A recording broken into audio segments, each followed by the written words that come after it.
Hello everyone, I hope आप सभी लोग बहुत अच्छे होंगे और उतनी ही अच्छे तरीक़ों से आप लोग का पढ़ाई भी चल रहा होगा, स्टार्ट हो गया होगा। ठीक है, तो आज की इस क्लास में हम लोग देखने वाले हैं आप लोग के बुक से अध्याय 3। आप लोग को पता है ये कक्षा 10वीं गणित की वीडियो सीरीज है जिसमें हम लोग ऑलरेडी बहुत अध्याय कर चुके, मतलब अध्याय 1 अध्याय 2 कर चुके, ऑलरेडी अध्याय 3, 4, 5 भी कर चुके। बट ये कुछ अध्याय ऐसा था जो कि वॉइस ओवर था, जिसको as a video face cam, ये वाला फर्स्ट वीडियो है तीसरे लेसन से, तीसरे अध्याय से। तो आज के इस क्लास में हम लोग देखने वाले अध्याय 3 देखने वाले हैं, एक चर का द्विघात समीकरण, है ना। तो एक चर का द्विघात समीकरण दिया है तो सबसे पहले हम लोग को क्या करना पड़ेगा, इसके नाम का मतलब समझना पड़ेगा। जिसमें दिया है एक चर का, एक चर बोले हैं तो चर आप लोग जैसे कि जान रहे, चर किसको बोलते हैं, जो एक्स वाई जेड होता है उसी को हम लोग चर बोलते हैं। ठीक है, मतलब जिसका कोई निश्चित मान नहीं होता, जो इंग्लिश में बोला जाता है चर को वेरिएबल, जिसका मान क्या होते रहता है, वेरी होते रहता है, बदलते रहता है। हम लोग को पता है एक्स का मान कभी 1 आता है, 2 आता है, 3 आता है, वो प्रश्न के अकॉर्डिंग दूसरा आते रहता है ना, तो उसका मान निश्चित नहीं है, तो उसको हम लोग क्या बोलते हैं, चर राशि बोलते हैं। तो हेडिंग में क्या लिखा है, एक चर लिखा है। तो पूरे के पूरे प्रश्नावली में हम लोग एक चर के बारे में ही पढ़ेंगे, मतलब पूरा एक प्रश्न लेंगे, उस प्रश्न में सिर्फ और सिर्फ एक ही चर होना चाहिए। एक चर का द्विघात समीकरण, द्विघात वर्ड का मतलब है जिसमें 2 घात हो। कोई ऐसा समीकरण जिसमें अधिकतम घात कितना हो, अधिकतम घात 2 होनी चाहिए, 3 होगा तो वो द्विघात समीकरण नहीं होगा। अगर उसके अधिकतम घात 2 है तब वो क्या है, द्विघात समीकरण है। जिसको हम लोग परिभाषा के रूप में लिख सकते हैं ऐसा बीजीय समीकरण जिसमें चर की अधिकतम घात, उसी बात को मैं फिर से लिख दिया हूं, जिसमें चर की अधिकतम घात कितना होती है, 2 होती है, तो उसे ही हम लोग द्विघात समीकरण कहते हैं। क्लियर है। फिर कुछ एग्जाम्पल्स देख लेते हैं उसका, जैसे कि यहाँ पर लिख दिया उदाहरण, x की घात 2 प्लस 5x प्लस 5 बराबर 0, ये क्या है, एक द्विघात समीकरण। उसी तरह 2x की घात 2 प्लस 2x, ये भी क्या है, एक द्विघात समीकरण है। तो बात ये आता है कि हम लोग द्विघात समीकरण को पहचानेंगे कैसे। एक तो मैं बता दिया है ना कि अधिकतम घात 2 होती है, तो पद तो 1 पद, 2 पद, 3 पद कुछ भी हो सकता है ना। तो उसके लिए हमारे पास क्या है, एक व्यापक रूप है, मतलब उसका फॉर्मेशन उसी के बेस पे उसका आधार है एक, तो वो आधार ये है व्यापक रूप में ax की घात 2 प्लस bx प्लस c बराबर क्या होता है, 0। ये इसको उसका फॉर्मेशन समझो, उसका बेस समझो, इसी से बनता है हम लोग का एक द्विघात समीकरण, जिसको हिंदी और बोला जाता है वर्ग समीकरण भी बोला जाता है, और इंग्लिश में बोला जाता है क्वाड्रेटिक इक्वेशन। क्लियर। तो क्वाड्रेटिक इक्वेशन का फॉर्मेशन यही होता है, इसी फॉर्म में ही हम लोग को क्या करना रहता है, क्वाड्रेटिक इक्वेशन बनाना था। जैसे देख लो ना, इसको और इसको देखो, x की घात 2, a के सामने कुछ नहीं, मतलब 1 तो होगा ना x की, a की, और यहाँ 5x bx, c तो 5 है ना, इस तरह दोनों सेम है। लेकिन इस वाले में देखो c नहीं है, c नहीं है ना, क्योंकि x की घात 2 प्लस bx, b की जगह 2 है, लेकिन c नहीं है, तो ऐसा भी मिलेगा आप लोग को। तो उसके लिए एक और बात याद रखना है आप लोग को, a का मान कभी भी 0 नहीं होना चाहिए। b और c का मान 0 हो सकता है, दोनों एक साथ 0 हो सकता है, चाहे कभी b का मान 0 हो सकता है, कभी c का मान, ऐसा भी हो सकता है, लेकिन a का मान कभी भी 0 नहीं होना चाहिए। अगर a का मान 0 हो जाता है तो वो द्विघात समीकरण नहीं कहलाएगा। जैसे कि x प्लस 5 बराबर 0, ये क्या एक द्विघात समीकरण नहीं है, क्योंकि इसमें a वाला ही मान नहीं है, है ना, x की स्क्वायर वाला नहीं है, इसलिए ये क्या है, एक द्विघात समीकरण नहीं हो सकता है। क्लियर है। कुछ एग्जांपल्स और दिए आप लोग के बुक में, जिसे आप लोग देख सकते हैं पेज नंबर 68 पे, 68 के एकदम नीचे पे दिया हुआ है, जिसे आप लोग बोर्ड पर भी देख सकते हैं। कुछ और द्विघात समीकरण नीचे दिए गए हैं, उसमें पहला दिया है x की घात 2 माइनस 2x बराबर 0 दिया हुआ है। इसमें देखो 2 पद है, लेकिन ये भी एक कौन सा है, द्विघात समीकरण है, क्योंकि इसमें a का मान दिया और b का मान दिया, लेकिन c का मान 0। सिर्फ और b और c का मान तो 0 हो सकता है, कभी भी दोनों एक टाइम 0 हो सकता है, ठीक है, लेकिन a का मान कभी भी 0 नहीं होना चाहिए, द्विघात समीकरण है तब। ठीक है। और उसी तरह दूसरा भी द्विघात समीकरण दिया है जिसको हल करने पर पता चलेगा। और तीसरा देखो, तीसरा में सिर्फ एक ही पद दिया हुआ है x की घात 2 बराबर 0, और चौथा दिया हुआ है x की घात 2 माइनस 9, इसमें b नहीं है ना, इसमें क्या नहीं है, b नहीं है, क्योंकि b x वाला तो नहीं है, x वाला तो नहीं दिख रहा, डायरेक्ट x की घात 2 वाला दिख रहा है, फिर c वाला दिख रहा है ना। तो ये भी क्या है, एक द्विघात समीकरण है। उसी तरह पांचवा छठवां ये सभी क्या है, एक द्विघात समीकरण है। तो इसको आप लोग अच्छे से देख लो, इसी के फॉर्म में होना चाहिए। और मेन बात, आप लोग को अगर व्यापक रूप याद है तो आप लोग इजीली आइडेंटिफाई कर सकते हैं। अब हम लोग देखते हैं आप लोग की बुक से प्रश्न वाली एक को देख लेते हैं। ठीक है, आप लोग समझ गए होंगे, आइडेंटिफाई करना सीख गए हैं द्विघात समीकरण को।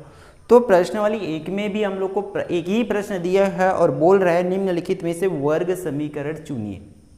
हम लोग को वर्ग समीकरण कुछ 10 प्रश्न दे चुके हैं, उसमें से हम लोग को क्या छांटना है, क्या चुनना है, वर्ग समीकरण पहचानना है, मतलब एक द्विघात समीकरण को पहचानना है। तो उसमें पहला दिया हुआ है x की घात 2 प्लस 3x माइनस 2 बराबर 0। ये क्या है, गिवन है आप लोग के में।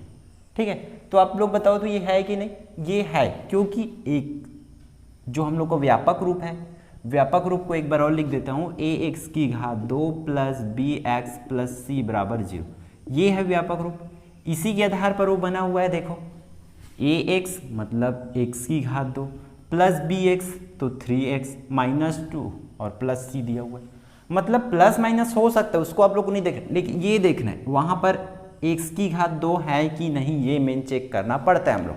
अगर इस पे x की घात 2 है, ठीक है, तो ये क्या है, एक द्विघात समीकरण होगा। ठीक है, तो ये द्विघात समीकरण है। उसी तरह इसका दूसरा देख लेते हैं। दूसरा दिया हुआ है x की घात 2 प्लस 1/x बराबर 1 इक्वल टू 0, ये ऐसा दिया हुआ है। तब इसको क्या करना पड़ेगा, हम लोग को सॉल्यूशन करना पड़ेगा, है ना। तो सॉल्यूशन करने से पता चलेगा। और देखो दूसरी बात, अगर बिना सॉल्यूशन करे भी अगर आप लोग को पहचानना है तो क्या कर सकते हैं, यहाँ देखो b डायरेक्ट x बस है, लेकिन यहाँ b की जगह पे 1/x है, तो ये हम लोग डायरेक्ट बोल सकते हैं द्विघात समीकरण नहीं है, क्योंकि ऑलरेडी यहाँ पर x की घात 2 अगर सॉल्व करेंगे, इसको हल करेंगे आगे, तो x की घात 3 हो जाएगा, है ना, इसलिए द्विघात समीकरण नहीं है। तीसरा दिया हुआ है आप लोग की बुक से 9x की घात 2 माइनस 100x माइनस 20 बराबर 0 दिया है। तो इसमें देखो x की घात 2 माइनस 100x माइनस 20 दिया है, तो मतलब ये भी क्या है, द्विघात समीकरण, क्योंकि इसके अधिकतम घात कितनी है, 2 है। उसी तरह चौथा दिया हुआ है x की घात 2 माइनस 3 करड़ी x प्लस 2 बराबर 0, ये नहीं है, मैं पहले से बता देता हूँ। अब क्यों नहीं है उस बात को ध्यान से सुनना आप लोग, क्योंकि इसमें देखो जो क्या है, ये है करड़ी में है, लेकिन यहाँ व्यापक रूप के अकॉर्डिंग हम लोग का x बस होना चाहिए, बट यहाँ करड़ी x है, इसलिए ये नहीं होगा। मेन यही कारण है इसको, अगर ऐसा कोई करड़ी में होता है तो नहीं, b का मान हो सकता है, b का मान कुछ भी हो सकता है, b का मान करड़ी 3 रहता और ये x रहता, तब तो ये हो जाता वर्ग समीकरण। बट यहाँ किसका मान अलग दे दिया है, x को करड़ी x लिख दिया, मतलब ये वर्ग समीकरण नहीं होगा। अगला प्रश्न दिया हुआ है पांचवा, x माइनस 2/x बराबर -1। इसको क्या करना पड़ेगा, इसको हम लोग को हल करना पड़ेगा, तब पता चले, क्योंकि यहाँ अगर x की घात 2 रहता तब तो नहीं है, जैसे कि इस प्रश्न में x की घात 2 था इसलिए नहीं था वो, है ना। तो इसको सॉल्व करते हैं, लघुत्तम ले लेते हैं, इसके फॉर्म में कुछ नहीं है, मतलब एक x होगा, नीचे नीचे का गुणा होता है लघुत्तम में, फिर तिर्यक गुणा, तो x और x, तो x की घात 2 माइनस 2 बराबर -x। ठीक, फिर अगर इसका मैं पक्षांतर किया तो किस में जाएगा, उसके साथ गुणा में हो जाएगा, तो x की घात 2 माइनस 2 बराबर -x की घात 2। ठीक है, अगर उसको मैं लेफ्ट हैंड साइड में लाता हूँ तो ये और ये जोड़ के क्या हो जाएगा, 2x की घात 2 माइनस 2 बराबर 0, मतलब ये भी क्या है, एक द्विघात समीकरण हो जाएगा। क्लियर है।